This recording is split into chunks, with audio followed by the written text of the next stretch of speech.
My dad gave his entire family business to my lazy brother who never worked a day, and when I left, he destroyed our grandfather's legacy in 6 months, bankrupting my parents. I just found out yesterday that my father had secretly changed his will and left everything to my younger brother Jake. I am Alex, 32M, and Jake is 27M. The revelation came during what was supposed to be a routine family meeting about my father's retirement from our family business, a successful chain of auto repair shops that I had practically built from the ground up over the last 12 years. I never imagined that my dedication and hard work would be rewarded with such a betrayal. Our story began with my grandfather, a skilled mechanic who opened a single auto repair shop in 1975. He was my inspiration growing up. I spent countless hours in his shop as a kid, learning about cars and dreaming about running the business someday. When he passed away in 1990, my father took over and managed to expand it to 3 locations by the time I graduated high school. I joined the business straight after high school in 2009. College wasn't really my thing, and honestly, I loved working with cars. My grandfather had taught me the basics, and I was eager to learn more. Jake, my younger brother, was different. He always had our parents wrapped around his finger. While I was learning the trade, Jake was the golden child who could do no wrong. He went to an expensive private college and got a business degree, but never actually worked a real job. Not even a summer internship. From my first day at the shop, I put everything into the business. I worked 60-hour weeks minimum, sometimes even sleeping at the shop when we had big repair jobs that needed to be finished by morning. I learned every aspect of auto repair, studied after hours to get multiple certifications, and eventually became a master mechanic. Under my management, we expanded from 3 to 7 locations across the state. I handled everything from hiring mechanics to dealing with difficult customers, while my father mostly stayed in his office handling the finances. Jake would occasionally show up at family dinners, talking big about his ideas for modernization and expansion, but never actually contributed anything concrete to the business. The favoritism toward Jake was always obvious, but I tried to ignore it. When Jake wrecked his first car at 16, an expensive new model our father had bought him, Dad immediately replaced it with an even newer one. When I needed a car at the same age, I had to work at the shop for 6 months to earn an old fixer-upper. When Jake wanted to go to college, Dad paid for everything: tuition, apartment, spending money, the works. When I mentioned wanting to take some business classes at the local community college, Dad said the shop needed me full-time and couldn't spare me even for evening classes. Despite all this, I stayed because I loved the business. I built relationships with our customers, many of whom would only trust me with their vehicles. I implemented a new inventory system that cut our costs by 30%. I personally trained every mechanic we hired, creating a team that was known for quality work. Our reputation grew so strong that we had to expand just to keep up with demand. Yesterday's meeting was supposed to be about my father's retirement plan. I arrived early, excited even, because I assumed that given my dedication and experience, I would finally be taking over as the main owner. I thought Jake might get some shares, which I was fine with. He was family after all. Instead, my father announced that he was transferring 80% ownership to Jake, with the remaining 20% split between me and my mother. His reasoning left me speechless. According to him, Jake has a business degree and fresh ideas to modernize our operations. Apparently, all my years of actual experience, the relationships I built, the reputation I established, none of that meant anything compared to Jake's theoretical knowledge from his business classes. Jake sat there with this fake humble expression that made my blood boil, talking about how he would make sure I still had a place in the company's future, as if he was doing me a favor. I couldn't hold back. I reminded my father about every sacrifice I made, every Christmas I worked so other employees could be with their families, every weekend I spent under a car instead of having a social life, every time I stayed late to finish a difficult repair because I wouldn't let a customer down. I brought up how I had grown our customer base by 300% and maintained our 5-star rating across all locations. I pointed out how Jake had never even changed a tire in his life, let alone understood what it takes to run an auto repair business. My father's response just showed how little he valued my contribution. He said I was being dramatic and that Jake had the education to take the business to the next level. He said I could keep working as the head mechanic with a good salary, like it was some kind of consolation prize. My mother just sat there silently, eyes down, like she always does when Dad makes these decisions.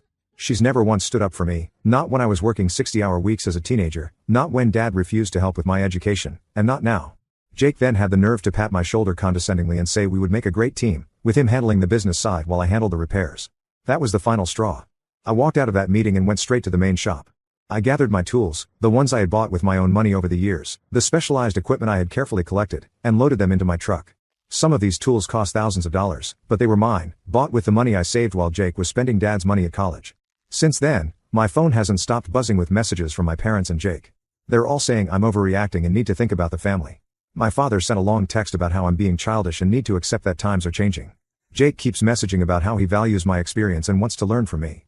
But I know it's all lies. He just wants to make sure someone sticks around who actually knows how to run things, someone he can blame when his brilliant ideas inevitably fail.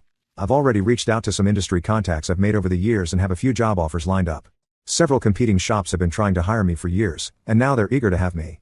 I'm done being the workhorse while Jake gets all the rewards just because he's Dad's golden child. I've given 12 years of my life to this business, worked myself to the bone to build it into what it is today, and this is what I get in return. Well, they can have their precious business. Let's see how well Jake's business degree serves him when angry customers start calling about botched repairs. Update 1. It's been 3 weeks since I walked out of the family business, and I want to thank everyone for their overwhelming support on my original post.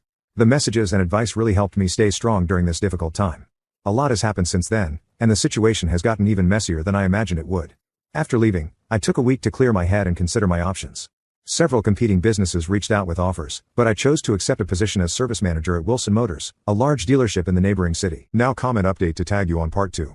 Update. My dad gave his entire family business to my lazy brother who never worked a day, and when I left, he destroyed our grandfather's legacy in 6 months, bankrupting my parents. Part 2. The owner, Mr. Wilson, had been trying to hire me for years after seeing how I turned around our family business. The pay is actually 30% better than what I made at our shops, and for the first time in 12 years, I have normal working hours. No more sleeping at the shop or missing holidays. My new boss actually values my experience. When I suggested implementing a new diagnostic system I had researched, he gave me the budget for it immediately. But here's where things get interesting. About a week after I left, my phone started blowing up with calls from our old customers. At first, I ignored them, not wanting to get involved. But then Mrs. Chen called. She's been bringing her family's cars to us since my grandfather's time. She was almost in tears explaining how her car had been damaged during a simple oil change at our old shop. Turns out, Jake's big modernization plan involved firing most of our experienced mechanics, including Tom, who'd been with us for 15 years, and replacing them with fresh graduates who would work for minimum wage. Jake also implemented a new computerized booking system without any backup plan. According to Mrs. Chen, the system double books appointments constantly, leading to hours-long waits. Even worse, they lost all the service histories we had carefully maintained over the years. These records were crucial because they helped us anticipate problems specific to each vehicle. Several of our loyal customers have now followed me to Wilson Motors, not because I poached them, but because they trust me with their vehicles.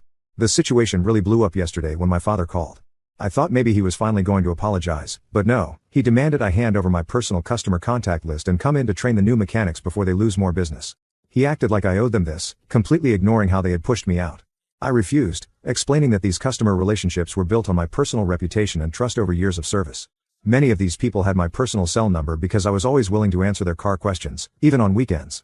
Jake's response to my refusal was to send me a threatening email about taking legal action for stealing clients. He claimed I was violating some non-compete agreement, which I never signed, and accused me of actively poaching customers. The truth is, I never reached out to a single client. They found me because Jake's mismanagement was running our family's reputation into the ground. The most shocking development came through Mark, our old parts supplier. He told me Jake has already taken out a $2 million business loan to start his modernization plan. He's talking about turning our family-owned shops into some sort of high-tech franchise operation, complete with a mobile app and automated diagnostic systems. The problem is, he doesn't understand that our business was built on personal relationships and trust, not flashy technology. My mother showed up at my apartment last night crying. Apparently, Dad had to put up their house, the one they've lived in for 35 years, as collateral for Jake's loan. She begged me to come back and help fix things before Jake ruins everything. I refused. This is exactly what I warned them would happen when they handed the business to someone with zero practical experience. The final straw was hearing from Sarah, our former office manager. She called to let me know she'd quit after 20 years because Jake has no idea how to handle even basic operations. Simple things like ordering parts, scheduling repairs, and managing inventory are falling apart. We used to order parts in advance for our regular customers' vehicles based on their service history and typical wear patterns. Now they're just ordering random parts that sit unused while they have to turn away customers because they don't have the parts they actually need. According to Sarah, all 3 of our master mechanics have quit, and most of the experienced technicians are looking for new jobs. The shops are losing money fast, and Jake's solution is to take out more loans to hire consultants who know nothing about the auto repair industry. He's talking about turning the main shop into a coffee bar where customers can wait for their cars, complete with artisanal espresso and free Wi-Fi. Meanwhile, they can't even handle basic oil changes properly. I feel validated but also incredibly sad. This business was my grandfather's legacy, something he built from nothing. I spent 12 years of my life helping it grow into one of the most respected auto repair businesses in our state. Now I have to watch from the sidelines as Jake runs it into the ground with his fancy business school ideas. But I won't be the one to clean up his mess this time. They made their choice when they handed him the keys to the kingdom, and now they have to live with the consequences. I feel validated but also sad. This business was my grandfather's legacy, and I watched it grow into something special. Now I have to watch from the sidelines as Jake runs it into the ground. But I won't be the one to clean up his mess this time. Update 2. 2 months have passed since my last update, and the situation at my old family business has gone from bad to catastrophic. My mother showed up at my apartment last night, something she's never done before. She looked exhausted, with dark circles under her eyes, and broke down crying in my kitchen. She finally told me everything that's been happening, and it's even worse than I imagined. Jake's big franchise plans have completely imploded. The consultancy hired recommended aggressive expansion, convincing him that the auto repair market was ripe for disruption. He took out 3 more loans totaling $5 million to buy 3 more locations. His plan was to create what he called a premium auto care experience, complete with luxury waiting rooms and some kind of artificial intelligence diagnostic system that hasn't even been developed yet. But without experienced staff and proper management, the new locations are hemorrhaging money. The original shops are barely breaking even. The fancy waiting rooms sit empty because customers don't want artisanal coffee, they want their cars fixed properly. The new diagnostic tablets he bought for all locations are useless because the inexperienced mechanics don't know how to interpret the readings. My mother discovered something even more disturbing when she was helping with some paperwork. Jake has been using business funds for personal expenses. He bought himself a $90,000 sports car and moved into a $4,000 per month luxury apartment, claiming it was all necessary for maintaining the right image for potential investors. He's been taking potential franchise buyers to expensive restaurants and putting it all on the company credit card, while the shops can barely afford to buy basic supplies. The real wake-up call came when their house payment bounced last month. Dad finally started questioning Jake's decisions when the bank called about the missed payment. Mom said they had a huge fight about it, the first time she's ever seen Dad criticize Jake's choices. She told Dad they should have listened to me all along, that Jake's ideas were just expensive fantasies. Dad insisted that Jake just needed more time to prove himself, but even he seemed unsure. The stress is taking a toll on both of them. Mom looks 10 years older than when I last saw her. Now comment update to tag you on part 3.